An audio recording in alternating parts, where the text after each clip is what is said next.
एक बात ये समझ जाना है, एक समय जब अपने को लग जाए कि मेरे लिए अब लोन पे करना संभव नहीं रहा, तब हमको एक विकल्प अपनाना चाहिए प्रायर नोटिस का। सबसे पहले तो ये चीज तय होगी कि अब मैं लोन भर ही नहीं पाऊंगा, हालात खराब है, किसी भी तरह करके अब मैं लोन भर नहीं सकता हूँ। तो ऐसी स्थिति में सबसे पहला कदम उठाना है हमको प्रायर नोटिस। प्रायर नोटिस आपको भेजना है। अब प्रायर नोटिस भेजने का मतलब ये नहीं है कि आप जो चाहोगे वो चीजें आपको मिल जाएगी। प्रायर नोटिस में व्यक्ति द्वारा डिमांड की जाती है लोन मॉरेटोरियम की और लोन रीस्ट्रक्चर की, लेकिन इसके साथ कुछ सवाल पूछे जाते हैं, कुछ क्वेरीज होती है, उन क्वेरीज को आपको मेंशन करना है। और ये हमेशा ध्यान रखना है कि प्रायर नोटिस कभी भी मेल के जरिए नहीं भेजना है। प्रायर नोटिस केवल और केवल रजिस्टर्ड पोस्ट के माध्यम से ही जाएगा। तो सर ये प्रायर नोटिस भेजते हैं तो इसको वकील साहब के माध्यम से खुद के नाम से? प्रायर नोटिस आप खुद के नाम से भेजने का बेनिफिट मिलेगा आपको। वकील साहब के माध्यम से भेजना चाहे तो आप हायर करके भेज सकते हो। इस प्रायर नोटिस में कुछ कंडीशन लिखना पड़ती है कि अपने? प्रायर नोटिस आपने भेजा हुआ है, आपने भेजा तो आपने उसको पढ़ा है, और मैं आपसे पूछता हूँ कि आपने जो प्रायर नोटिस भेजा, उस प्रायर नोटिस में जो कंटेंट लिखा था, क्या कोई भी कंपनी उसका जवाब दे पाई? अभी तक तो 12 बैंक नहीं दे पाया। एक ने दिया सर, पंजाब नेशनल बैंक। उसने दिया तो उसने भी इस प्रायर नोटिस की पालना में जो इसमें शब्द लिखे थे, जो इसमें तथ्य लिखे थे, उसके अनुसार जवाब नहीं दिया। नहीं, एक ने काम किया पीएमडी ने, पंजाब ने दिया सर, 32 पेज का दिया। उसने जवाब दिया और उसने अपने उसका लाभ भी दिया, 6 महीने से बढ़ा दिया। चलिए, बहुत अच्छी बात है कि आपको उसका मॉनिटोरियम लिंक मिल गया, लेकिन प्रायर नोटिस का कभी भी परफेक्ट आंसर नहीं दिया सर। जब भी आप प्रायर नोटिस भेजोगे, वही चीज जो मैडम ने अभी कही थी कि आप कितने भी जेन्युइन कस्टमर क्यों नहीं हो, वो आपको न तो मॉनिटोरियम देंगे न रिस्ट्रक्चर देंगे। लेकिन एक चीज याद रखनी है कि हाल ही में 3-4 महीने पहले प्रायर नोटिस के बारे में हम पिछले 1.5 साल से जो बात कहते आ रहे थे, वो हाल ही में सुप्रीम कोर्ट ने एक चीज कही कि यदि किसी व्यक्ति ने लोन से संबंधित दस्तावेज मांगे हैं और संपूर्ण डॉक्यूमेंट प्रोवाइड नहीं किए, तो ऐसी स्थिति में ये कोई केस एप्लीकेबल ही नहीं होंगे। ये एक बहुत बड़ा बचाव है प्रायर नोटिस का। प्रायर नोटिस जब भी भेजोगे आप रजिस्टर्ड पोस्ट से भेजोगे, कंपनी उसका भले ही रिप्लाई कर दे, कंपनी एक ही बात कहेगी, हम आपको मॉनिटोरियम नहीं दे सकते हैं, हम आपको रीस्ट्रक्चर नहीं दे सकते हैं। लेकिन प्रायर नोटिस के अंदर कुछ जानकारियां पूछते हो, वो जानकारी कि कौन से खाते से कौन से खाते में आया, ईसीएस कौन से खाते में क्रेडिट हो रहा है, लोन से संबंधित ये डॉक्यूमेंट, मेल से संबंधित कुछ सवाल जो बहुत ही इंपॉर्टेंट है, कभी कोई कंपनी प्रायर नोटिस का जवाब नहीं दे पाई। एक सवाल मन में हमेशा बना रहता है, प्रायर नोटिस कब देना चाहिए? भाई तय हो गया, मल्टीपल लोन है, नहीं भर पा रहे, स्थिति खराब है, डिफॉल्ट नहीं हुआ, उससे पहले भेज दो। डिफॉल्ट हो गया, महीने 2 महीने 3 महीने 4 महीने हो गए, तो भी भेज दो, क्योंकि ना तो मॉनिटोरियम देना है न रिस्ट्रक्चर देना है उनको। लेकिन यही प्रायर नोटिस आपके भविष्य की जो ये कानूनी कार्रवाइयाँ है ना, उनमें आपके लिए महती भूमिका निभाएगा। अच्छा सर, एक बात सवाल उठा है, जैसे हमारे ये नीचे 10 ईएमआई वो डिफॉल्ट हो चुकी है, गाड़ी थाने में बंद हो गई, तो अब क्या उनको प्रायर नोटिस दे सकते हैं? नहीं, गाड़ी थाने में बंद हो गई, अब सेक्शन 9 का ऑर्डर लाके थाने से गाड़ी लेने से रहे वो, क्योंकि वो किसी न किसी शायद एक्साइज मैटर या किसमें गई, दारू। हाँ बस। अब उस गाड़ी को छुड़वाने के लिए मैं क्या कह रहा हूँ, आपको जो भी है एक्साइज प्रोविजन के अनुसार आपके एप्लीकेशन फाइल वगैरह, गाड़ी की जो इंश्योरेंस वैल्यू है उसके अनुसार जो भी पेनल चार्जेस है वो जमा कराने पड़ते हैं। अभी आपके राज्य में कितने हैं मुझे आइडिया नहीं, आपको आइडिया है कुछ एक्साइज का? नहीं है। जैसे हमारे यहाँ पे मान के चलो कि गाड़ी की जो इंश्योरेंस वैल्यू है 100% जुर्माना किया जाता है। हमारा जुर्माना नहीं किया था, उसको उसकी जमानत लेके छोड़ दिया थी, आखिर केस क्या था तक, अगर केस अगर मान लो केस, तो फिर आप तो कह रहे हो गाड़ी थाने में बंद पड़ी है, बस पड़ी 10 महीने बंद पड़ी थी, तो किस्त नहीं भर रहा है, तो छुड़वा ही नहीं, आप छुड़वा ली हाई कोर्ट से बनने, गाड़ी छुड़वा ली ना वो, बाकी ज्यादा माल पकड़ा जाता है तो उसमें भरपूर पेनल्टी लगती है। खैर, अब अपने बात आ रहे हैं कि जैसे ही आप लोन डिफॉल्ट करोगे ना, आप कितने भी बड़े अच्छे और जेन्युइन कस्टमर क्यों नहीं रहे हो, आपने टाइम टू टाइम पे किया है, लेकिन दूसरे तीसरे दिन से लगातार फोन, लगातार मेल आपको आना शुरू हो जाएंगे, लगातार फोन कॉल। खुले रूप से कहता हूं, फोन उठाना नहीं उठाना आपकी मर्जी की बात है, उठाओ न उठाओ कोई दिक्कत नहीं है। आपने यदि प्रायर नोटिस रजिस्टर्ड पोस्ट से भेज दिया है तो इसके बाद इनका लोन डिफॉल्ट हुआ, ये आपको loan recall notice, loan demand notice, intimation notice आपको भेजते रहते हैं। कुछ तो ऐसे गधे होते हैं क्या, जिनके मैसेजेस अगर आप देखोगे ना आप बिलीव नहीं करोगे। मैं यहाँ पर मैं एक दो चीज दिखाऊंगा आपको।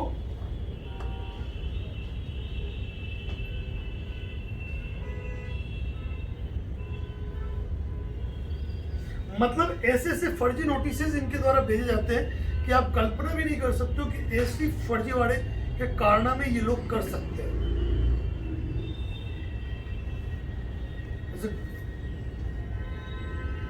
एक ये ध्यान रखना, मेरे नाम से फेक प्रोफाइल बहुत ज्यादा बनती जा रही है।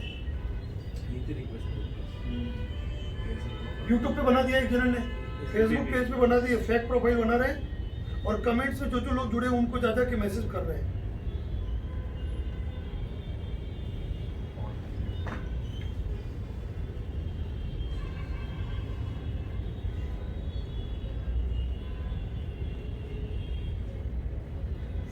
प्रायर नोटिस जो आप बोल रहे हैं, sorry I miss for 2 minutes sir. जैसे मैंने कंपनीज को इंटीमेट किया था कि I am not in a state to pay और मेरा कंपनी में ऐसा ऐसा इशू हुआ है और मेरा बिजनेस सीजनल है और रीस्ट्रक्चरिंग के लिए रिक्वेस्ट किया था, तो that comes under prior notice.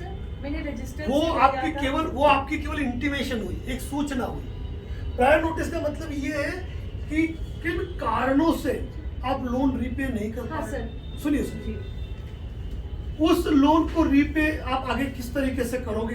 जी फिलहाल क्या आप सेटलमेंट की स्थिति में है, नहीं है। जी उसके बाद इसमें होने वाले तमाम case, recovery activity, section 25, 138, arbitration के क्लोज के मैटर में अपनी लैंग्वेज को डिफाइन करना पड़ेगा।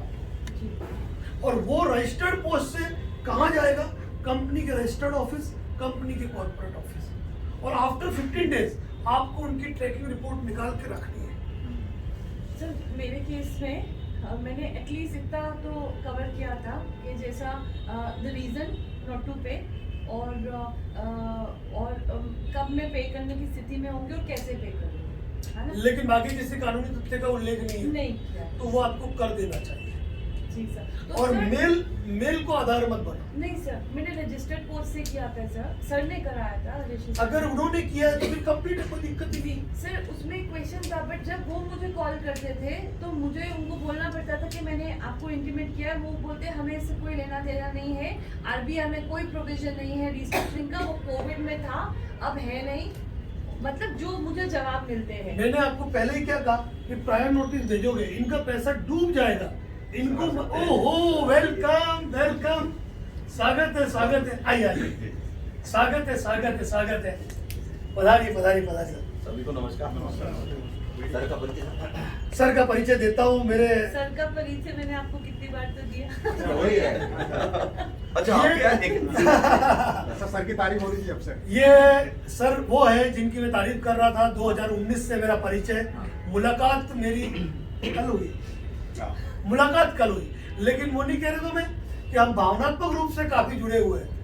और कल रात को हम बैठे और इनके साथ ऋषि सर भी थे, तो मैंने कहा नहीं मुझे जहाँ से जो सीखने मिलता है सीख लेता हूँ, तो बहुत कुछ मैंने इनसे भी सीख लिया। जहाँ से जो सीखने मिले उसको सीख लो। सर हाई कोर्ट में कि जिला कोर्ट में? ये दोनों देखते हैं क्या। और सर की पूरी टीम बैठी हुई थी। अच्छा। तो मैंने तो काम आया गए यूँ। तो सर को मैंने निवेदन किया था और स्पेशल टॉपिक है इनका आपके लिए क्या, तो वो लेंगे यूँ। बाकी सर कैसे? बढ़िया। मैं सोच रहा था शायद लेट हो जाएगा। नहीं वो मैं थोड़ा हो गया था क्योंकि वो कुछ कारण आ गया। बिल्कुल। तो ये बात ध्यान रखना कि प्रायर नोटिस में आपको कोई फैसिलिटी प्रोवाइड करने वाले नहीं है, लेकिन ये एक शुरुआती है कि आपने अपना काम कर दिया, अब शांति से बैठो। कल रात को सर से भी यही चर्चा कर रहा था कि जिस मैटर में हमने 1.5-2 साल पहले कुछ सोचा था, सुप्रीम कोर्ट ने अपने जजमेंट में उसी चीज को लिया, तो ये चीज अपने लिए बेस्ट जाती है कि आप प्रायर नोटिस सर्व कर दीजिए, ठीक है। और उसके बाद एक बात ध्यान रखना, जब भी रिकवरी का कॉल आता है ना, वो एक ही बात कहते हैं, हमें नहीं मालूम आपने कौन सा नोटिस दिया, क्या दिया, आरबीआई में ये है वो है, एक बात ध्यान रख लेना आप, कई बार रिकवरी एजेंट ये तक कहते हैं कि आप लोन नहीं भरोगे, ऐसा क्या आरबीआई की गाइडलाइन में लिखा है? तो आपके लिए शब्द एक होना चाहिए कि आरबीआई गाइडलाइन फाइनेंशियल इंस्टीट्यूट के लिए बनी है, हमारे लिए नहीं। यहां तक कि ये बात भी ध्यान से सुन लेना कि कोई रिकवरी एजेंट अगर चूचा करे और शुरुआत उसने की है और बाद में आप बजा भी दो एक आधी उसकी, तो कोई फर्क नहीं पड़ता है, क्योंकि गाइडलाइन सारी उनके लिए। सर एक क्वेश्चन है सर, आपने बोला कि प्रायर नोटिस में आर्बिट्रेशन अपने लैंग्वेज में, मतलब ये स्टेजेस को भी डिफाइन करना, सर उससे क्या मतलब है? मतलब वो मैं जो फॉर्मेट है वो सर को प्रोवाइड कराऊंगा मेरा, आप देख लेना, उसमें टोटल डिटेल आ जाएगी, ठीक है ना। अब इसमें ये देखते हैं आप, इसके बाद ये कॉल करें, उठाओ नहीं उठाओ आपकी मर्जी की बात है, लेकिन इसके बाद आपको लोन रिकॉल नोटिस और loan demand notice, intimation notice, न जाने कितने कितने नोटिस आएंगे। मैं अभी देख रहा था लेकिन मुझे मिला नहीं। एक कलकत्ता हाई कोर्ट का सिंबल लेके एक जने ने नोटिस बना के भेजा, डरावना नोटिस। कुछ एडवोकेट्स के नाम पे जैसे नोटिस आते हैं, जैसे एडवोकेट XYZ और नीचे लिखा चीफ जुडिशियल मजिस्ट्रेट, मतलब एडवोकेट नाम लिखा है और नीचे चीफ जुडिशियल मजिस्ट्रेट लिखा है। कुछ नोटिस ऐसे आते हैं जो स्टाम्प पे बने हुए होते हैं, और मैं तो नाम लेके बोलता हूँ, एडवोकेट PJ शाह का एक स्टाम्प पे बना हुआ नोटिस वायरल होता है, और सर 100 रुपीज के स्टाम्प है, मतलब फॉल्स डॉक्यूमेंट बनाया गया, 100 रुपीज के स्टाम्प को लिया, नीचे इंग्लिश में लिखा गया है कि एडवोकेट PJ शाह आज कोर्ट में अपीयर रहे, आपकी हियरिंग थी, आप कोर्ट में नहीं आए, आप पे 10,000 रुपये जुर्माना लगाया जाता है, और नीचे सील एंड सिग्नेचर। सर हम कैसा पता लगाएंगे ये आते हैं फर्जी है, हमें कैसे जानकारी मिलेगी? मैं हूँ ना, एक बात है, भगवान कृष्ण के बाद दूसरा गुरु खुद को है, मैं हूँ ना। मैंने आपके मेरे लिए सवाल नहीं किया, मतलब ये नॉर्मली हमें कैसे पता? मैं बात बताऊँ ना, ऐसे कई नोटिसों का फर्क, मैं क्या कह रहा हूँ, प्लेटफॉर्म एक है advocate Narendra Joshi and associate, वहाँ व्हाट्सएप चैनल पे मैं डायरेक्टली ऐसे नोटिसों को डालता हूँ और यूं क्रॉस करता हूँ। नहीं, ये सवाल मैंने मेरे लिए नहीं किया, जैसे मान लो आपसे जो नहीं जुड़ा है, मतलब तो मैं एक बात बताऊँ ना, तो हम तो जुड़ो, हमको पब्लिक प्लेटफॉर्म जो भी है मेरे सारे खुले है ना। ऐसा आज जैसे आज 5 एडवोकेट्स अगर आए हैं तो इन्होंने भी सुना ना एडवोकेट नरेंद्र जोशी, तो व्हाट्सएप चैनल तो ये भी देख सकते हैं, फॉलो कर सकते हैं, वहाँ इनके फर्जी वाले खुला करता हूँ मैं। और दूसरी बात, अब वो एडवोकेट फर्जी भी नहीं है, जिसकी सील लगी हुई है, साइन लगे हुए हैं, लेकिन होता क्या है मालूम है, 2021, 22, 23 की वकालत, और 21, 22, 23 की वकालत में कंपनी ने ऑफर दिया, बंदे ने कंपनी ज्वाइन कर ली, अब उसको सैलरी मिल रही है, उसके सिग्नेचर और कहाँ यूज किए जा रहे हैं, और अगर वो चाह भी लेना तो अब उस सर्कुलेशन को वो हटा नहीं सकता है, क्योंकि मैंने बाकायदा उन चीजों को सोशल मीडिया पे वायरल कर दिया। इसके बाद आप गूगल में भी सर्च इमेज में जाओगे तो उस नोटिस के बारे में पूरा डिटेल लिखा हुआ आ जाएगा। ऐसे ऐसे फर्जी नोटिस आते हैं, फर्जी वकीलों के फोन आते हैं, फर्जी पुलिस के फोन आते हैं। आज सर कोर्ट में प्रैक्टिस कर रहे हैं, 25 साल की वकालत हो गई, आज तक इन्होंने किसी ऑपोजिट पार्टी को फोन करके तुम्हारे खिलाफ केस है, अभी नोटिस जारी करा रहा हूँ, 15 दिन के अंदर मैटर निपटाओ नहीं तो उल्टा लटका दूंगा। कभी कोई एक एडवोकेट ऐसा कह सकता है? कभी नहीं। जैसा जो कोई केस अपने को जानना है अपने बारे में, अगर में कोई केस दायर हो गया, अपने को मतलब अपने को पता नहीं है कोई केस, तो उसको हम सर्च कैसे कर सकते हैं? कहीं सर्च नहीं करना है, शांति से बैठो, कोर्ट का कागज खुद ब खुद घर आएगा। क्या मैं क्या कह रहा हूँ, खुद ब खुद घर आएगा। और इन लोग इनके मैटर, किसी मैटर में ऐसा कुछ नहीं है कि आपका अरेस्ट वारंट निकल गया आपको उठा के लेके चले जाएंगे, ये तनाव लेने की आवश्यकता ही नहीं, ठीक है ना। अब यहाँ पर क्या होता है उसके बाद आपको ये नोटिस जारी होंगे। अब मैं कह रहा हूँ यदि प्रायर नोटिस यदि आपने तरीके से दे दिया है और प्रायर नोटिस का अगर उन्होंने प्रॉपर रिप्लाई नहीं किया है, तो यहाँ पर आपको इन नोटिसों को इग्नोर करो, कोई फर्क नहीं पड़ता है, कोई फर्क नहीं पड़ता है, ये चीज ध्यान रख लेना। इसके बाद इनके पास सबसे बड़ी चीज है, वो है सेक्शन 25। क्रेडिट कार्ड में तो लगभग ये मान के चलो लोगों ने ECS परमिशन ग्रांट की नहीं है, तो उसमें तो वो करते हैं 316, 318, ठीक है। लेकिन यहाँ पर सेक्शन 25 की कार्रवाई, यानी ECS बाउंस का केस कहाँ फाइल करते हैं? कलकत्ता के अंदर। 7 जून को महाअभियान चलाया था मैंने, फिर उसके अच्छे परिणाम सामने आए।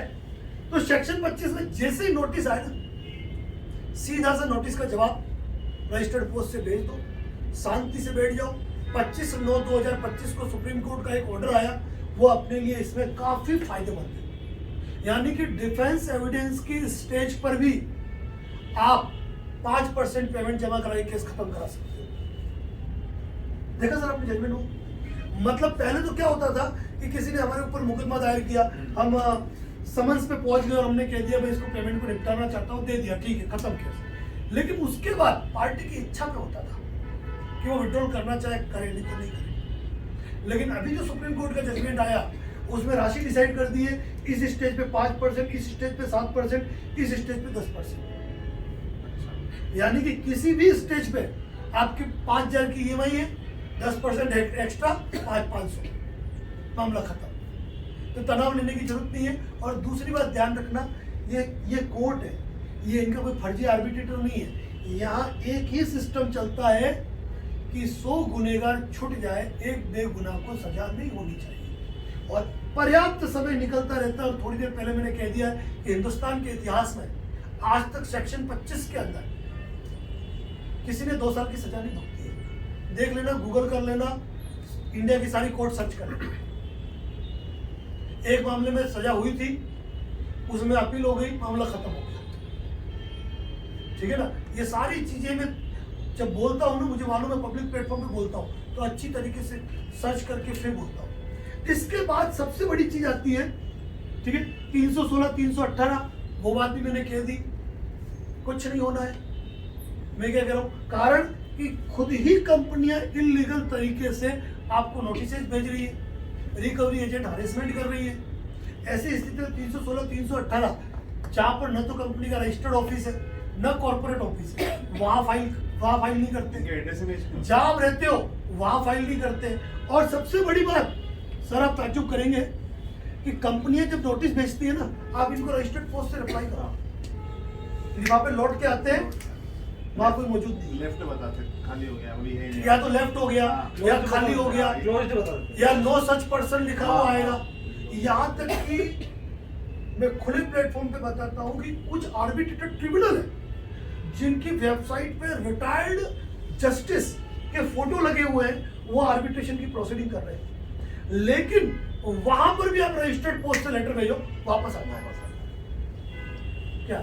इसीलिए हमने रिटर्न लिफाफा, रिटर्न एनवेलप का एक फॉर्मेट बनाया हुआ है। और मैं कहूँ ना कि मेरी एक लैंग्वेज है, अगर उस लैंग्वेज को अगर वकील साहब पढ़ लेंगे तो मुझे कहेंगे ऐसा मत करो यार। मतलब भिगा भिगा के जूता मारने वाली जो ड्राफ्टिंग है मेरी, जिसमें खुला लिखता हूँ क्या तो ये चीजें कभी भी रजिस्टर्ड पोस्ट से रिप्लाई करो, इनकी पोल खुल के सामने आती है। सर, आप जो ये आर्बिट्रेशन का मेंशन कर रहे हैं, अभी हमने फेस किया था रिसेंटली, आर्बिट्रेटर का जो नंबर था नोटिस में, मतलब ऋषि सर, और हम उसको फॉलो कर रहे हैं, उसका नंबर इनवैलिड और कोई रिस्पॉन्स नहीं सर। मतलब उनको मैं चेज कर रही हूँ 1 हफ्ते से, उसके बाद जाके हमने कंपनी को मेल किया तो हमको रिवर्ट। मैं आपको बता रहा हूँ आर्बिट्रेशन पे आगे आ रहा हूँ।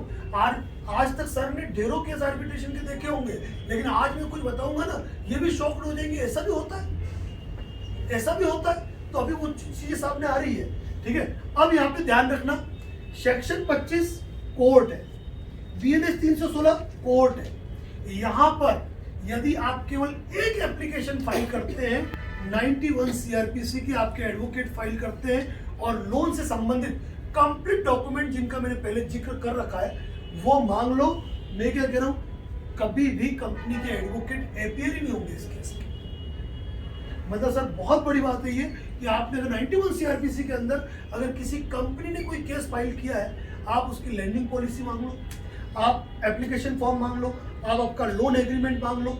क्योंकि ये चीजें मेरे सामने आई है कि जब से हमने इस मैटर में मूव किया है, मूव करने के बाद हमने देखी है कि लोगों को लोन के जो एग्रीमेंट भेजे गए उन पे सिग्नेचर भी फेंके, व्यक्ति के सिग्नेचर भी। ऐसी ऐसी चीजें सामने आई है। कई जगह सिग्नेचर भूल जाते, बाद में करते हैं। ठीक है, और कार्ड जब जनरेट करते हैं तो एक नॉर्मल एप्लीकेशन फॉर्म फिल नहीं होता है, केवल ऑटो जो अपन देते हैं परमिशन, ऑटो परमिशन ग्रांट होती है। इतनी सी चीज होती है। तो इसलिए इन दो मैटर में कभी इसलिए तनाव नहीं लेना, क्योंकि यहाँ पे कोर्ट है और जहाँ कोर्ट है ना वहाँ आपको तनाव लेना ही नहीं। 138 में 130 बात वही होगी ना। एक बात बताऊं, लोन के मैटर में 138 बहुत कम होता है। लेकिन एक चीज ध्यान रखना कि आपको 138 का नोटिस आएगा, उसमें लिखा होगा section 25 the payment and settlement act read with 138 NI act, यानी कि 138 NI एक्ट का ही एक भाग सेक्शन 25 है, जिसको आप 138 का केस समझते हैं। क्योंकि 99% आज की तारीख में हम जो भी लोन ले रहे हैं वो सारे ऑनलाइन ले रहे हैं, हाँ, ऑनलाइन। और ऑनलाइन लोन की कंडीशन में हम चेक देते का है, हाँ, सर, एक बात और एक बात और ECS परमिशन ग्रांट होती है, permission और लगता है। ECS में ही सेक्शन 25 होगा। एक घटना और घटी अपने साथ में। जैसे कि अपन ने महेंद्र जी ने एक लोन लिया महिंद्रा से, तो उन्होंने उस लोन का पूरा अमाउंट चेक बना 3 दिया, चीजें लगा दी उन्होंने। चेक लगा Arbitration चेक में का लगा दी। नोटिस निकाल दिया अपने, ठीक है, और और कलकत्ता कोर्ट से उन्होंने कलकत्ता वकील वो को तो बताया क्या था। उस नोटिस का आपने जवाब दिया? आपने बोला था कि इसके बाद अभी 11 के बाद अपन दे देंगे। मतलब आपके जो बात हुई इनसे, तो नहीं कि मैं 11 को इंदौर में आ रहा हूँ, उसके बाद बोले दे देंगे बोलो कुछ तो। मैं और लिंगर रोड। हाँ, नहीं आपने जवाब बना दिया है। अच्छा, जवाब नहीं, अभी की बात है, छुट्टी आ गई। कितना प्राउड है खुद पे। नहीं, मैं जवाब और आ लिंगर गया। रोड। जवाब रखा हुआ। हमने रेडी ऐसा बोला है। था, हम आपकी बात कर देंगे। सर जिस पार्ट में आपने जो ये बोला कि सेक्शन 25 को 138 को वो उससे एड्रेस करते हैं, सर वो कैसा लिखते हैं वो लोग? एक्चुअली जब भी नोटिस आएगा, जी। नोटिस के अंदर लिखा होगा section 25 the payment and settlement act, या शॉर्ट में लिखते हैं PASA, section 25 PASA pass out. और एक बात ध्यान रखना, सेक्शन 25 का तनाव इसलिए नहीं लेना है कि खैर अभी तो पहले तो क्या था, आपको BNSS 223 के नोटिस आते थे। 223 के नोटिस में आप ऑब्जेक्शन ले सकते थे आप इस मैटर में कॉग्निजेंस पर, और प्रायर नोटिस को ही आधार बना के आप ऑब्जेक्शन फाइल कर सकते थे कि मैंने कंपनी को ऑलरेडी एक नोटिस देके डॉक्यूमेंट मांगे गए थे जिसमें मेरी विधिक प्रतिरक्षा निहित थी, कंपनी ने मुझे दस्तावेज उपलब्ध नहीं कराए, मुझे मेरी आपत्ति पेश करने के लिए, मुझे मेरा ऑब्जेक्शन फाइल करने के लिए मुझे ये डॉक्यूमेंट दिलाया जाए। ये जिंदगी में इस केस का कॉग्निजेंस नहीं होगा। लीजिए, कोई भी कंपनी अपनी लैंडिंग पॉलिसी मार्केट में लाती है, मिलाती है। लैंडिंग पॉलिसी कभी भी कोई भी कंपनी, आप सब कुछ मांग लो वो दे देगी, लैंडिंग पॉलिसी कभी आप नहीं करेंगे। ये बहुत बड़ी चीज है, ये चीज अपने को ध्यान रखनी है इस मैटर में। और एक बात बताओ ना, अगर मान लीजिए 5,000 की ECS है और अपने को लग गया कि अपने को मातामुड़ी खत्म करनी है, ये केस बार बार फाइल नहीं होते। क्या आपने सीधा ऑनलाइन एडवोकेट हायर किया, उसको कह दिया भाई वकील साहब आपकी फीस दे रहा हूं मैं नहीं आ रहा हूँ, ये पेमेंट या आपकी फीस ये आप कोर्ट में जमा करवा देना, फर्स्ट हियरिंग पेमेंट जमा, केस खत्म, कंपनी ना नहीं कह सकती। अब तो डिफेंस एविडेंस पे भी ना नहीं कह सकती। बाकी कई बार ये लोग भाव खाते हैं कि हमको तो टोटल अमाउंट मिलेगा तो ही हम लोन हम उठाएंगे, आपको उसको देना ही नहीं, आप तो कोर्ट में जाओ, बात खत्म। और दूसरी बात, सालों चलते मामले को तनाव लेने की आवश्यकता नहीं है। क्यों? अब अपन आर्बिट्रेशन पे आ जाए। हाँ, आर्बिट्रेशन। चलिए जी। बच्चे ही आर्बिट्रेशन है। मेन आर्बिट्रेशन अब आ जाते हैं। बंद करो। नहीं, हम तो 2 बार हो गए। अच्छा हाँ, हमें 2 बार हो गए। हाँ, वो ट्रम्प की फोन लगा दिया, बुला लिया। एक बात ध्यान रखना, आर्बिट्रेशन कौन से लोन में होता है, तो ये ध्यान रखना, आर्बिट्रेशन आपका सिक्योर्ड लोन हो या अनसिक्योर्ड लोन हो, दोनों ही लोन के अंदर आर्बिट्रेशन की प्रक्रिया होती है। सबसे पहले तो आर्बिट्रेशन को अपने को समझना इस प्रकार है, आज मैं कोशिश करूंगा आर्बिट्रेशन क्लियर हो जाए कि मेरे और सर के बीच में कोई बिजनेस एग्रीमेंट है, कोई लेन देन है, कुछ भी है, हमने हमारे क्लोज में, हमारे एग्रीमेंट में ये चीज रखी कि यदि कल हमारे बीच में कोई विवाद होता है तो उस विवाद के निस्तारण के लिए हम कोर्ट नहीं जाएंगे, हम आर्बिट्रेटर नियुक्त करेंगे और वो जो फैसला करेगा हम दोनों को मान्य होगा। अब उस एग्रीमेंट पे मेरी भी साइन है, वकील साहब के भी साइन है, और कल हमारे बीच में कोई विवाद हो गया, इन्होंने कहा भाई आर्बिट्रेटर अपॉइंट करना है, तो इन्होंने कहा सर एक काम करो, ऋषि सर को मैं आर्बिट्रेटर अपॉइंट करता। मैंने कहा ऋषि सर नहीं, आपके साथ बैठते हैं, मैं कैसे भरोसा करूं, वो मेरे पक्ष में करेंगे, एक काम करते मैं तो निसार साहब को आर्बिट्रेटर अपॉइंट करूंगा। ये कहे नहीं, वो तो आपके मिलने वाले। यानी कि हमको एक ऐसा व्यक्ति चाहिए जिसका दोनों से कोई संबंध ना। तो अब हमारे बीच में हो गया डिस्प्यूट, इन्होंने मेरी बात नहीं मानी, मैंने इनकी बात नहीं मानी, दोनों की सहमति बनी नहीं, ऐसी स्थिति के अंदर जब आर्बिट्रेशन पर सहमति स्वीकृति नहीं हो, तब नियम ये कहता है कि हाई कोर्ट से इसके लिए डायरेक्शन लाया जाता है, आर्बिट्रेटर डायरेक्शन। यानी कि कंपनी पिटीशन फाइल करेगी, कहां पर डायरेक्शन पिटीशन फाइल करेगी? हाई कोर्ट में, कि हमारे बीच में एक विवाद है और इस विवाद के निस्तारण के लिए आर्बिट्रेशन डायरेक्शन दिया जाए। मैं आपकी बात को लेने से पहले मुझे एक और चीज इंपॉर्टेंट है, भूल जाऊंगा, लेकिन यहाँ पर एक अलग चीज आपको देखने मिलेगी, वो ये देखने मिलेगी, आप लोग अपना लोन एग्रीमेंट पढ़ेंगे, आपके लोन एग्रीमेंट में आर्बिट्रेशन के क्लोज में ये मेंशन होता है, आर्बिट्रेटर कंपनी द्वारा अपॉइंट किया जाएगा, आर्बिट्रेशन का वेन्यू और उसकी लैंग्वेज कंपनी द्वारा निर्धारित की जाएगी। कोई भी लोन एग्रीमेंट उठा के देख लो, हर लोन एग्रीमेंट के अंदर यही भाषा है कि आर्बिट्रेटर की नियुक्ति, आर्बिट्रेटर का स्थान और आर्बिट्रेटर की भाषा हम चूज करेंगे। बैंक एनबीएफसी कंपनी से एग्रीमेंट बनाती है, देख लो, कभी किसी का भी उठा के देख लो। अब ऐसी स्थिति में यूट्यूब पे जब मैंने आर्बिट्रेशन के मैटर में खुल के वीडियो डाले, तो मेरे ही कुछ साथियों ने जो यूट्यूब पर लोन के मैटर में जानकारी देते हैं, उन्होंने मेरी बात को क्रॉस किया और उन्होंने कहा कि कंपनी ने अपने नियम और शर्तें लिख रखी है और आपने उस पे अपने साइन कर रखे हैं, तो आप कुछ नहीं कर सकते, कंपनी का अधिकार है। तो एक बात बताइए, मैं आपसे पूछता हूं कि ये कंपनी का एग्रीमेंट है जो ये कह रहा है कि नियुक्ति वो कर सकते हैं, दूसरी तरफ है आर्बिट्रेशन और कंसिलिएशन एक्ट 1996, जिसके अंदर क्लियरली मेंशन है कि आर्बिट्रेटर दोनों ही पक्षों की सहमति और स्वीकृति से ही नियुक्त होगा। तो कंपनी का एग्रीमेंट बड़ा या कानून बड़ा? ये चीज क्लियर हो गई। दूसरी चीज, यहाँ पे भले आपके साइन है, तो साइन तो भाई कंपनी के ऑलरेडी एग्रीमेंट छपे रहते हैं, साइन कर दिया। साइन करने से अभी मैं आप लोगों को कहूँ कि बाहर रोड पे गाड़ी जा रही है, आप उसको पत्थर मारो तो 500 रुपये दूंगा।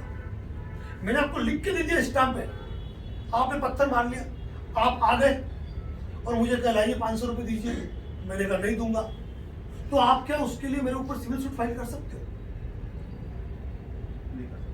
क्योंकि कारण है कि कोई भी संविदा, कोई भी एग्रीमेंट जो विधि के विरुद्ध हो वो मान्य नहीं है।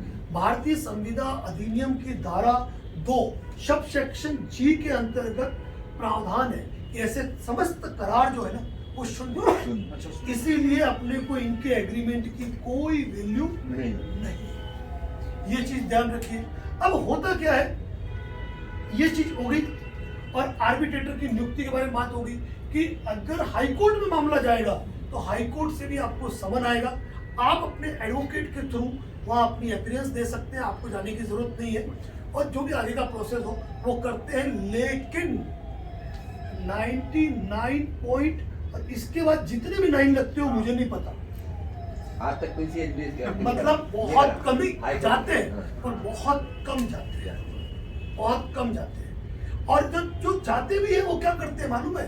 थोड़ी देर पहले आपको मालूम हो तो मैंने एक और कमिश्नर की बात बताई थी, वो पिटीशन फाइल कर देते हैं, पिटीशन तैयार करके उस पर और कमिश्नर की सील लगाते हैं। अब उसमें लिखा होता है शानदार बड़ी सील, यहाँ लिखता है और कमिश्नर मुंबई हाई कोर्ट। अब बेचारे लोग जिन्हें जिंदगी में अरे कमिश्नर साहब का साइन किया हुआ नोटिस, पिटीशन पे कमिश्नर की सील लगी है। अभी मैंने थोड़ी देर पहले कहा था या, और लोग समझते हैं अरे बाप रे कमिश्नर साहब की सील। आपको बाकायदा हाईकोर्ट से समझ आएगा जब भी ऐसा होगा। तो 99.99% कोई भी कंपनी आर्बिट्रेशन डायरेक्शन के लिए कभी भी हाईकोर्ट नहीं जाती है। क्यों नहीं जाएगी? यहाँ पे फटकार मिलेगी, उन्होंने गलत किया है। कारण ये है कि अगर वो वहां जाते हैं तो उनको अपने लोन के सारे डॉक्यूमेंट वहां पर लगाने हैं, और सबसे बड़ी बात, यदि आपने कोई कॉरेस्पॉन्डेंस उससे कर रखा है तो उनको उसको भी मेंशन करना है, और आप अपना कॉरेस्पॉन्डेंस कर चुके हैं, आप उनसे अपने लोन के डॉक्यूमेंट मांग चुके हैं प्रायर नोटिस। क्या, तो वो डॉक्यूमेंट जब वहां जाएगा और जो चीजें नहीं दी है वो वहां पे कॉल की जा सकती है। दूसरी बात, अगर ये हाई कोर्ट से भी डायरेक्शन का ऑर्डर ले आए तो ये कौन सी प्रॉपर्टी अटैच कर सकते हैं? अच्छा, जो घर तो जो घर में टीवी फ्रिज, अचल तो वो होती है जो हिलती नहीं चल है। चल चल वाली, चल वाली टीवी फ्रिज गाड़ी। आर्बिट्रेटर के अवार्ड से मूवेबल प्रॉपर्टी भी अटैच की जा सकती है और इमूवेबल प्रॉपर्टी भी अटैच की जा सकती है। आज तक आपने यही सुना था यही सुना। कि आर्बिट्रेटर के अवार्ड से केवल चल संपत्ति को ही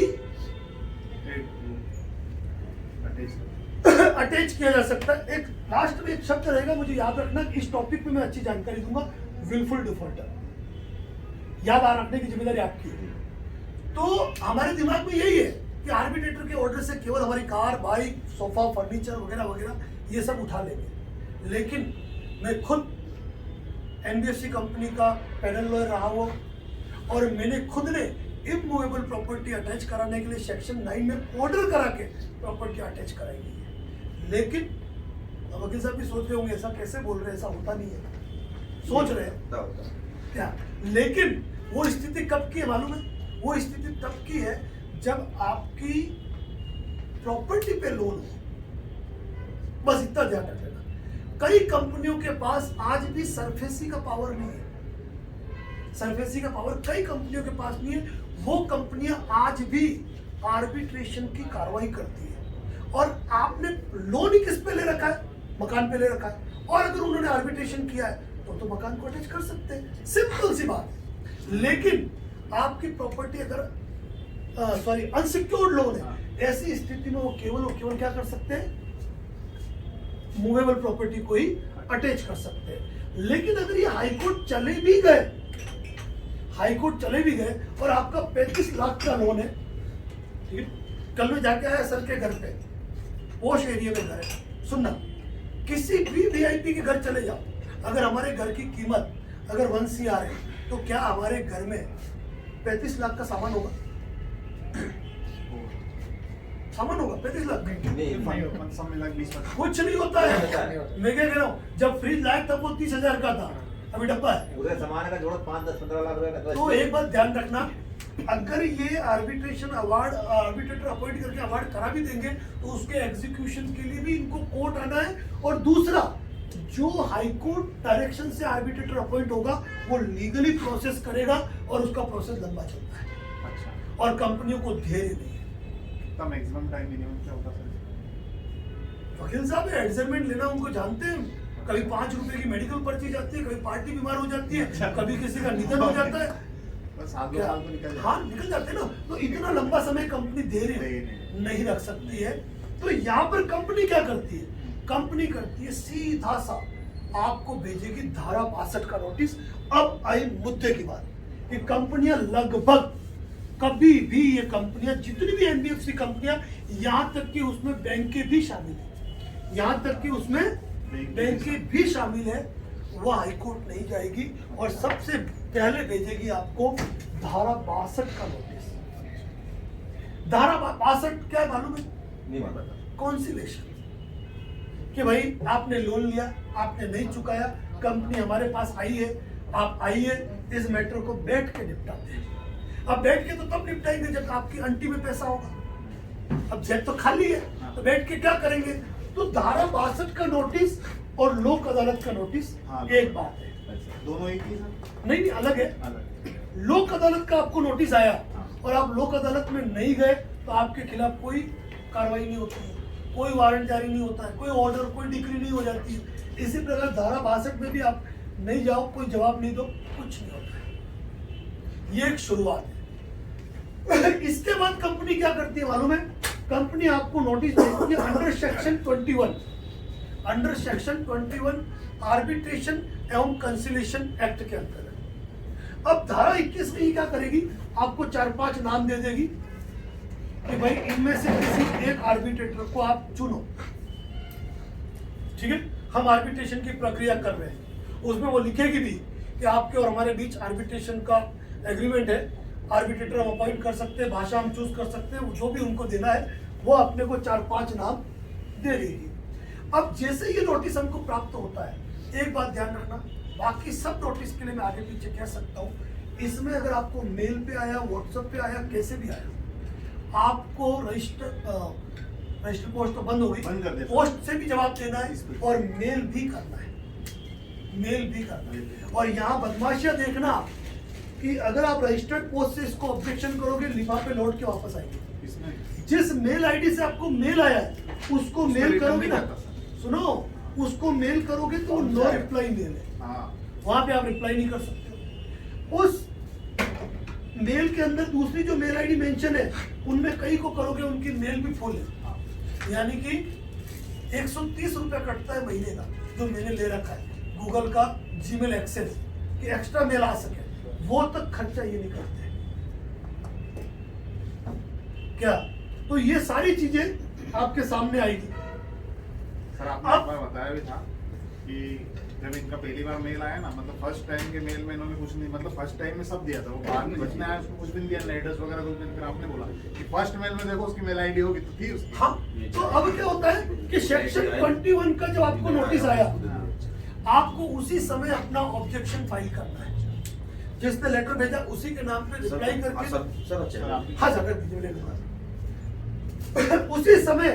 उसी समय आपको ऑब्जेक्शन फाइल करना है, उसी समय, ठीक है। ऑब्जेक्शन रजिस्टर्ड पोस्ट से भेज दिया।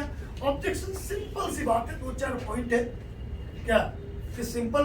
एक तो क्या करते हैं, ऑनलाइन मीटिंग करते हैं तो सीधी सी बात है साइबर फ्रॉड का खतरा है, मैं परमिशन ग्रांट नहीं करता। दूसरी बात कि आप आर्बिट्रेटर ने आज तक का कितने % डिसीजन जो है वो पार्टियों के पक्ष में किए, मतलब ऑपोजिट पार्टी के पक्ष में किए, उसकी डिटेल प्रोवाइड की जाए।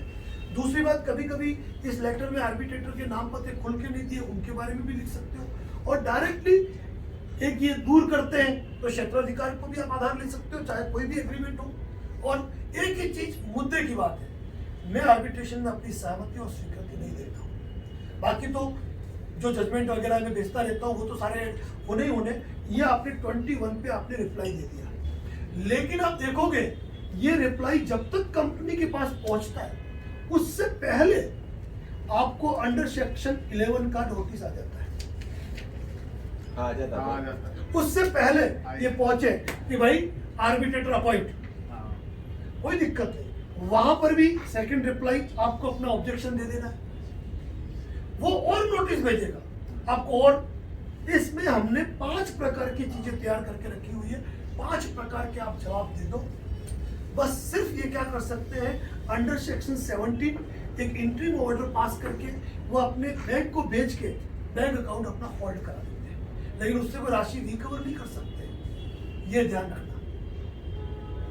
तो यहाँ पर भी आप अपने बैंक को एडवांस लेटर दे दो, बैंक को भी इस मैटर में एडवांस लेटर जाता है आर्बिट्रेशन के मैटर में कि भाई इलीगल आर्बिट्रेशन अवार्ड से मेरा अकाउंट होल्ड मत करना बिना सेक्शन 9 के ऑर्डर, ठीक है। अब यहाँ पर सेक्शन 17 भी कर दिया, और उसके बाद अगर आपने 4, 5 बार 6 बार अगर ऑब्जेक्शन दे दिया ना, ये मान के चलना इनका आर्बिट्रेशन की प्रोसीडिंग रुक जाती है। अभी हाल ही में एक ऑनलाइन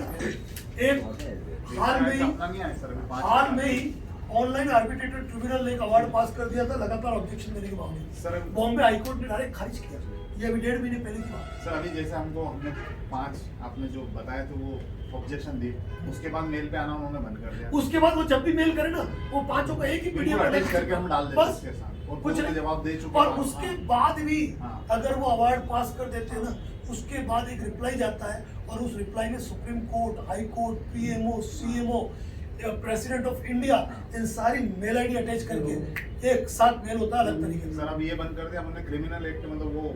हाँ तो भाई एक बात बताओ ना, रास्ता बंद हो गया ना। हाँ। अब क्रिमिनल में क्या होगा, वो कोर्ट से नोटिस पहुंचा रहे बार-बार। उससे कोई दिक्कत नहीं आई। आप याद नहीं सर, जी सर। फिर आप जो जवाब देते दे लेट तो नहीं हो रहा, नहीं कुछ नहीं। आपको लेना है वापस। नहीं कुछ नहीं। आपको कभी मतलब रेस्ट चाहिए हो?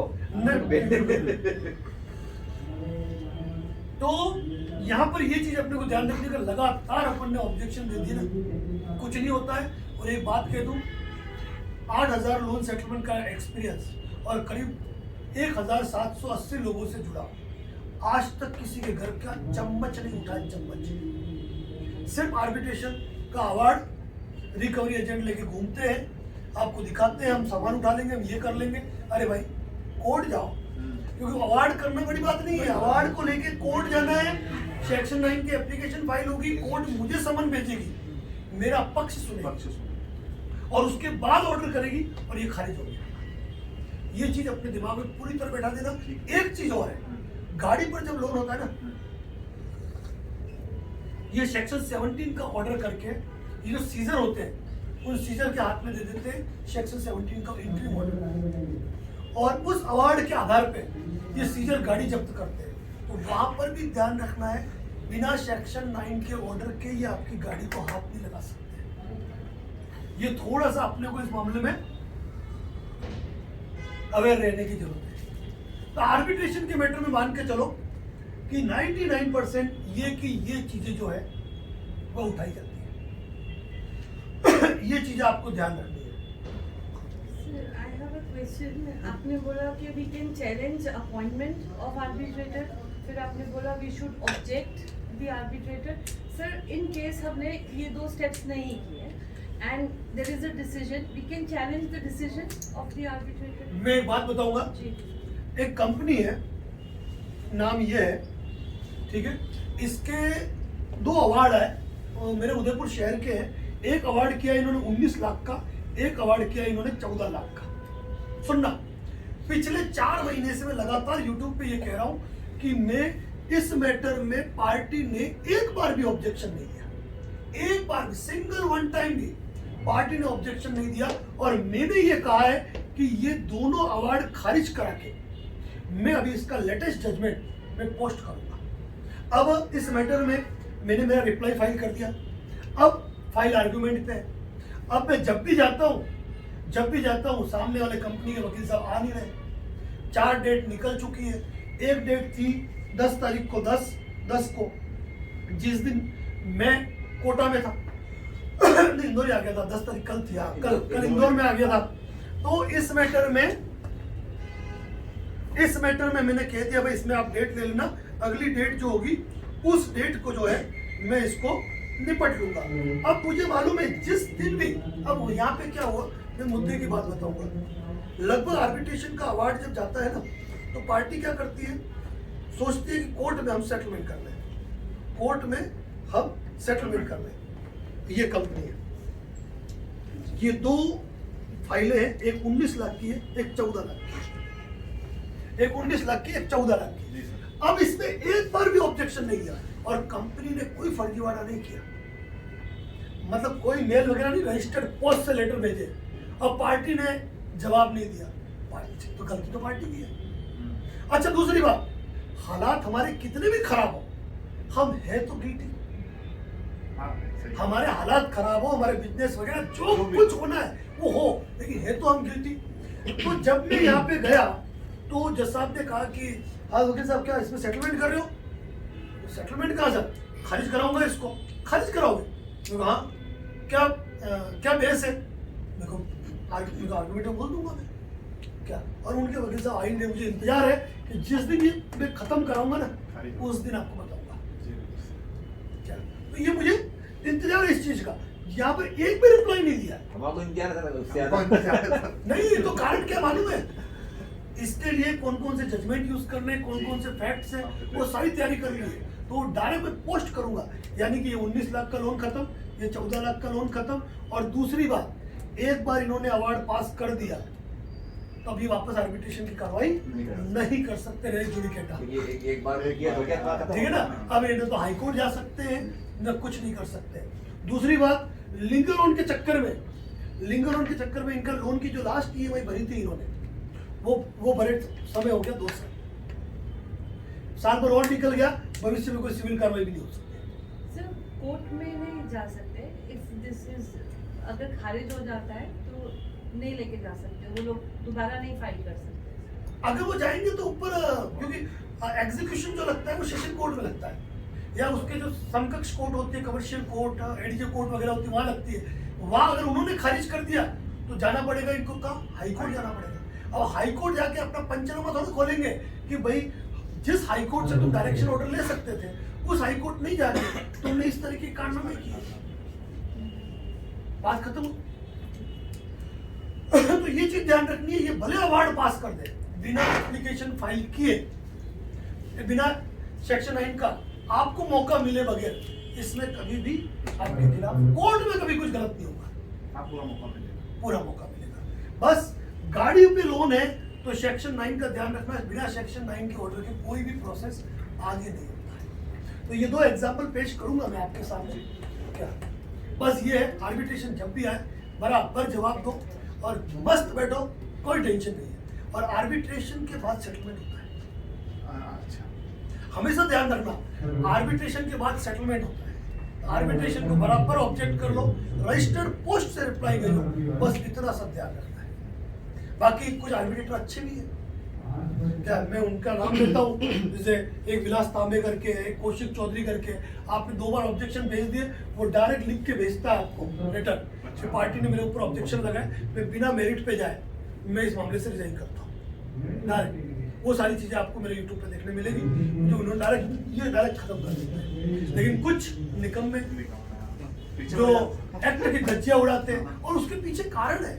मैं आज एक बात बताऊं, वकील साहब और हम रात दिन कोर्ट में मेहनत करते, एक फाइल पढ़ते तब पैसा आता है, और यहाँ पे इनको कंपनियों से हर महीने 100 फाइल मिलती है आर्बिट्रेशन की। अगर इन्होंने ईमानदारी से काम किया और आर्बिट्रेशन की कार्रवाई बंद की तो क्या अगली बार कंपनी इनको फाइल देगी? जीरो कर देगी। नहीं देगी, तो बस रोजगार बंद। लेकिन चक्कर ये है कि कुछ आर्बिट्रेटर ऐसे हैं जो स्वयं रिटायर्ड जज है, जिन्होंने जीवन भर कोर्ट में प्रैक्टिस की है, मतलब कोर्ट में अपनी जजमेंट दी है, जजमेंट न्याय दिया। वो भी इनके मटके के पानी के असर में आ गए। हाँ। तो ये चीज है। अब आर्बिट्रेशन से संबंधित कोई सवाल हो आपका, कोई भी सवाल? सर तो आप सवाल सारे कर ही दिए आपने। जैसे सवाल ये है सर, जैसे अपन ने 5 में इसमें ऑब्जेक्शन लेने के बाद भी जैसे अभी वापस उन्होंने स्पीड पोस्ट से डाल रहे हैं, जो मैंने आपको डाला था अभी, तो आपने बोला ये इसका जवाब नहीं देना। आपने लगातार जवाब दे दिए, बात खत्म हो गई, 5 जवाब दे दिए, बातें बड़ी खत्म, उसी को बैल बना के भेज दो यूं, तो तनाव ही नहीं है उसमें। और कोई आर्बिट्रेशन से संबंधित आर्बिट्रेशन की बात लगभग लोगों को समझ में आएगी। अब आप हो एमपी के, हाँ। मध्य प्रदेश के, ठीक है ना। अब कचोले साहब को मैंने आपके लिए एक स्पेशल सब्जेक्ट के लिए मैंने जी। बात की थी कल, वो अपना गाइडेंस आपको देंगे क्या? बोलिए। वो आप बताने वाले थे कि मैं भी नहीं, वो मैं इसके बाद बताऊंगा, क्योंकि वो बहुत अच्छी, बहुत यूनिक जानकारी है। जी। मतलब हिंदुस्तान के किसी यूट्यूब चैनल, किसी अखबार, कहीं पर भी ये जानकारी नहीं है, तो ये जानकारी देने वाला है, सबसे अलग जानकारी है।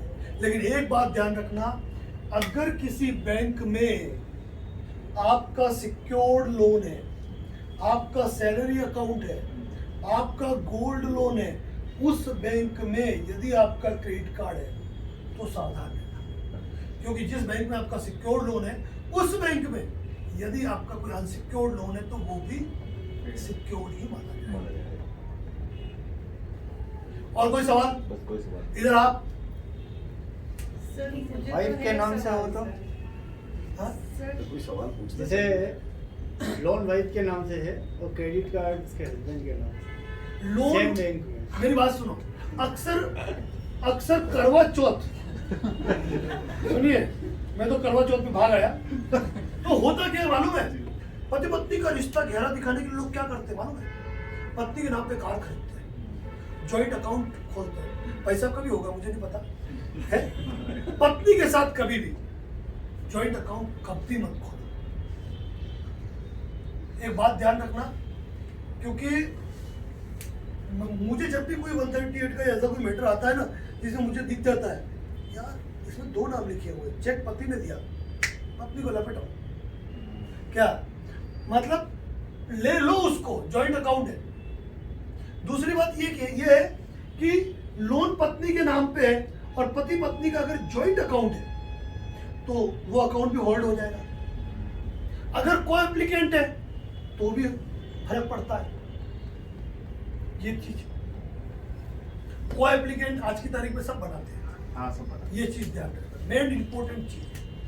सिक्योर में बनाते सभी, यो नहीं, इन लोन के अंदर भी करते हैं ना, अनसिक्योर में नहीं लेते। अनसिक्योर में भी को एप्लीकेंट कर दिया है। अभी जो कोविड के बाद में जो 20 लाख करोड़ रुपए का पैकेज आया था हाँ। मोदी सरकार का, जिसमें इन्होंने CGTMS स्कीम निकाली थी, जिसमें आपने मेरा एक कंपनी वाले से मेरी अगर रिकॉर्डिंग सुनी हो कि जिससे बात कर रहे हो उसका नाम एडवोकेट नरेंद्र हाँ, जोशी, हाँ। 17 घाट का पानी पी के हाँ, बैठा। तो उसमें जो उसका पोस्टमार्टम किया था मैंने, क्या वो सीसीटीवी स्कीम थी। तो पत्नी के नाम पे, पत्नी के साथ न तो कभी ज्वाइंट अकाउंट खोलना चाहिए और न ही पत्नी के नाम पे कभी कार खरीदनी चाहिए। खरीदनी है तो प्रॉपर्टी खरीदो स्थायी, हाँ। क्या। तो हाँ मैम, आपका आर्बिट्रेशन से कुछ और नहीं सर, मेरे कुछ और क्वेश्चंस हैं सर, मैं पूछ सकती हूँ?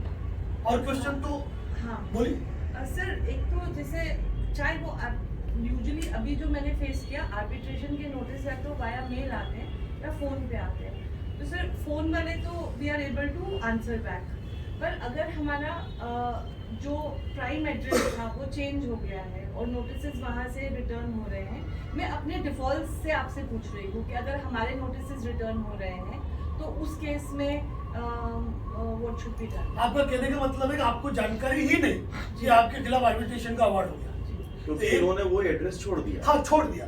अब एक बात बता दूं मैं आपको, बहुत बड़ी बात कहूंगा, कंपनियां केस क्यों करती है, कभी सोचा?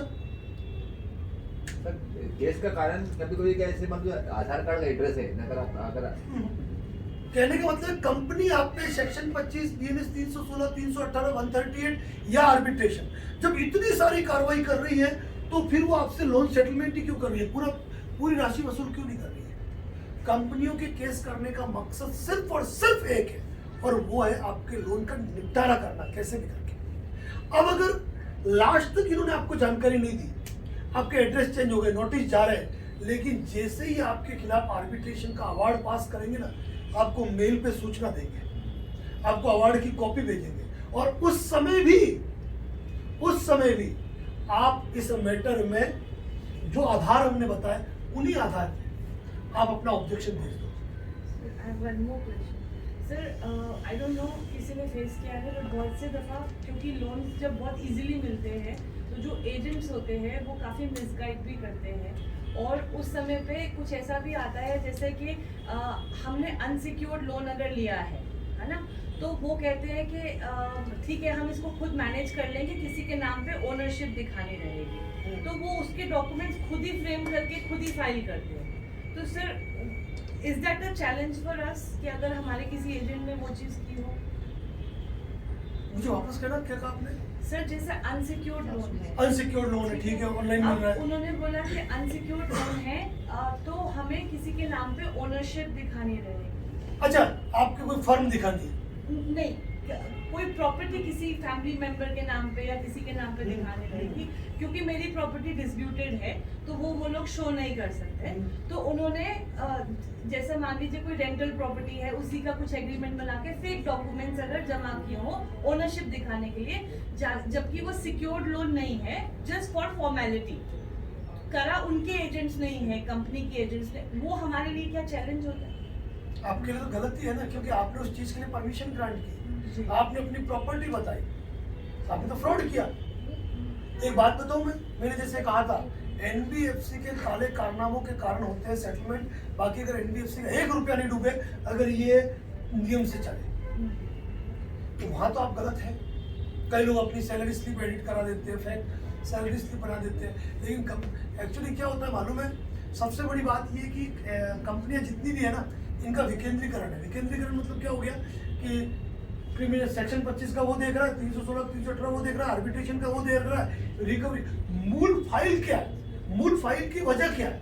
जैसे आज तक मैं ढेरों से मिला, लेकिन कल जब कचौड़ी साहब से मिला, रवि जी से मिला, तो कुछ नया सुना, पूरा मैं भी नहीं समझ पाया, मैं खुला कहता हूँ क्या। अब उस पर मैं थीसिस करूंगा, आपने आर्टिकल भी लिखा, मैंने आर्टिकल मंगवाया, मुझे पढ़ना है कि आखिर कोई व्यक्ति सिस्टम की किसी गहराई में इतना अंदर तक गया।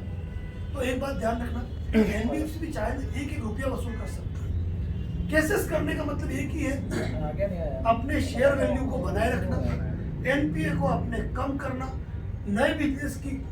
बाकी तो एक बात बताऊं, 100 लोग लोन लेंगे ना क्या, तो 80% लोग तो सिविल के नाम पे जो चार्जेस लगे वो पे करने को तैयार है, बस सिविल नहीं बिगड़नी चाहिए। इन 20% लोगों से कोई फर्क नहीं पड़ता है कि इनका पैसा डूबे कि सेटलमेंट। सर जो अकाउंट फ्रीज की स्टेज आती है है, अकाउंट ब्लॉक की स्टेज आती है, उसके लिए कब केयरफुल, अगर जैसे आपने बोला आर्बिट्रेशन की प्रक्रिया का नोटिस आ गया, देन आपको अवेयर हो जाना चाहिए कि मेरा अकाउंट अब फ्रीज हो जाएगा। सर महिंद्रा ने दिया था पंजाब में अकाउंट, आपको डाला था, आपने बोला था ये अकाउंट फ्रीज सर करेंगे, चाहे लेकिन किया डिफरेंट नहीं, सर। अकाउंट में हो, मैं क्या कह रहा हूँ, ये अच्छा बात बताओ ना, हाँ। अकाउंट फ्रीज होने का लाभ किसका मिलेगा मालूम है? अब मेरा वकील साहब का अकाउंट फ्रीज कर दिया, हम दूसरी बैंक में खाता खोल देंगे क्या? लेकिन दिक्कत कहाँ है? जो salary sale percent rate sir मेरा वही क्वेश्चन है, लेट्स से कि हमने ऑलरेडी ये फिगर आउट कर लिया, हमने अपना अकाउंट दूसरे बैंक अकाउंट में खोल लिया, सर वहाँ पे भी देयर इज अ स्कोप। देखो, आपके सारे अकाउंट लिंक है आज की तारीख में पैन कार्ड और आधार कार्ड से, ठीक है? कंपनी को सब मालूम है जी। कि आपके कहाँ है, लेकिन इनके पास इतना वक्त नहीं है। मेरे पूरे आज तक के इतिहास में ऐसा एक ही व्यक्ति के साथ हुआ, बाकी नहीं।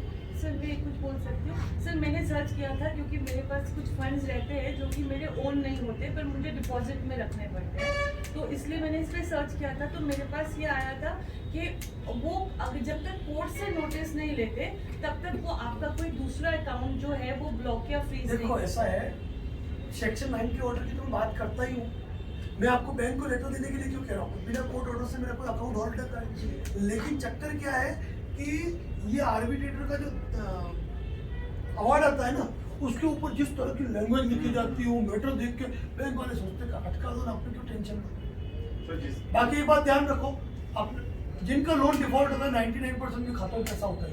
नहीं होता, रही बात 1% अगर सैलरीड पर्सन है तो भले अकाउंट होल्ड कर दिया, अब मान लीजिए किसी व्यक्ति के अकाउंट में 10,000 रुपए और किसी आर्बिट्रेटर ने अवार्ड कर दिया 10 लाख का, कितना?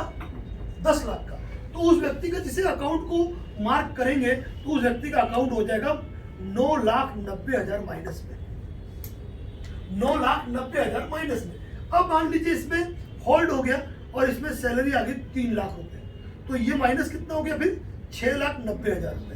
लेकिन इसका मतलब ये नहीं है कि ये 3 लाख रुपए उसको मिलेंगे, ये 3 लाख रुपए उसको लेने के लिए सेक्शन 9 का प्रोसेस करना पड़ेगा, ये पैसा निकाल नहीं सकते, ये आपके लिए स्टोर हो गया। और दूसरी बात, ऐसा भी नहीं है कि आप सेटलमेंट करोगे तो आपके इतने अमाउंट में होगा, क्योंकि इस पैसे को तो आप सेटलमेंट में यूज ही नहीं कर सकते हो, आपको तो कहीं और से फंड अरेंज करना है, फिर सेटलमेंट करना है, फिर ये हटेगा।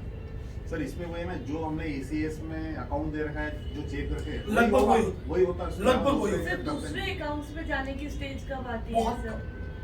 बहुत कम नहीं और के उसके बाद लिए सेफ्टी साइड पे अपन वो फॉर्मेट जो वो फॉर्मेट दे सकते हैं, लेकिन इन चीजों को ज्यादा मैं पब्लिकली आउट नहीं करना जी, चाहूंगा, लेकिन टेंशन नहीं। और एक बात ध्यान रखना ना, 9 महीने की उम्र है, हाँ। लोन डिफॉल्टर की उम्र सिर्फ 9 महीने है। अगर आप चाहो तो मैं एक कम्युनिटी पोस्ट डाल दूंगा कि एडवोकेट नरेंद्र जोशी का कहना कि लोन डिफॉल्ट की अधिकतम उम्र 9 महीने है। कितने लोग समर्थन में है तो देखना 90% का रिप्लाई आएगा क्या हम, क्यों? 9 महीने में निपट जाता है। अभी निसार साहब 11 में से कितने निपटा के बैठे? 5 में। सर एक क्वेश्चन है, लेट्स से किसी कंपनी में आर्बिट्रेशन में नहीं गई और अभी एक रिसेंट हुआ था, सर नोज अभी हमारा मीटिंग नहीं हुआ उसके बारे में, सर उसने डायरेक्ट चेक जो है वो डिपॉजिट करके बाउंस कर दिया, तो आर्बिट्रेशन में तो गया ही नहीं वो, तो वो मैटर सर। चेक में तो मैं क्या कह रहा हूँ, सालों है, कहाँ टेंशन है? चेक में कोई टेंशन लेनी नहीं है, ठीक है ना? चेक में तो अभी जो जजमेंट आया डिफेंस एविडेंस की स्टेज में भी 5% में मामला निपट जाएगा, जो तनाव लेना नहीं है। और एक बात ध्यान रखना, कोर्ट में एक ही बात है, अगर कंपनियों के केस है चलते लग गए, सर अगर अपने को इंटीमेशन नहीं भी मिल रहा तो it is not a matter, कोई टेंशन नहीं है। इंटीमेशन वो खुद देंगे जी जब उनको देना है। बस ये ध्यान रखना कि अगर आपने हर चीज पे अपना बचाव कर लिया है, मामूली अमाउंट में सेटलमेंट होते हैं। सर क्या कल हम सर बैठे थे, मैंने कल इनको सेटलमेंट लेटर दिखाया, या कहाँ से पैसा आता है, क्यों करते हैं? आज मैं कहता हूँ कि मेरा भी 10 लाख डूबा हुआ, मैं 2 लाख लेके सामने बैठ जाऊंगा, लेकिन हो रहा है। प्रत्यक्ष को प्रमाण की आवश्यकता का है, क्यों हो रहा है, कैसे हो रहा है? तो फिर वही है, अपने पेड़ मत गिनो, गुठलियां खाओ। और कोई सवाल आपका इसको लेके? क्योंकि मैं एक छोटी सी स्टोरी सुनाऊंगा, उसके बाद सर आएंगे। बहुत ही अच्छी सेटलमेंट स्टोरी है, नहीं सेटलमेंट स्टोरी बिल्कुल के साथ सुनाएंगे। इसमें से भी कुछ पीएफ वगैरह भी होल्ड होता है क्या? सर करने को सब कुछ होता है। सर 2 सिक्योर लोन है, एक मान लो रेगुलर और एक डिफॉल्ट है, तो बाद में मर्ज कर सकती है। बिल्कुल मर्ज हो सकते हैं। 20 लाख के ऊपर का लोन अगर आपका अनसिक्योर्ड भी है ना, तो उस मैटर में डीआरटी जा सकते हैं Secured- आपकी इमूवेबल प्रॉपर्टी अटैच कराने के लिए। अगर 20 लाख से ऊपर का लोन अगर आपका है तो उसमें डीआरटी जाकर आपकी इमूवेबल प्रॉपर्टी को अटैच कराने के लिए वहां भी जा सकते हैं। दोनों मिला के 20 लाख का। दिल्ली में भी चलिए डीआरडी के बाद जैसे डिसीजन होने के बाद कोई इसके ऊपर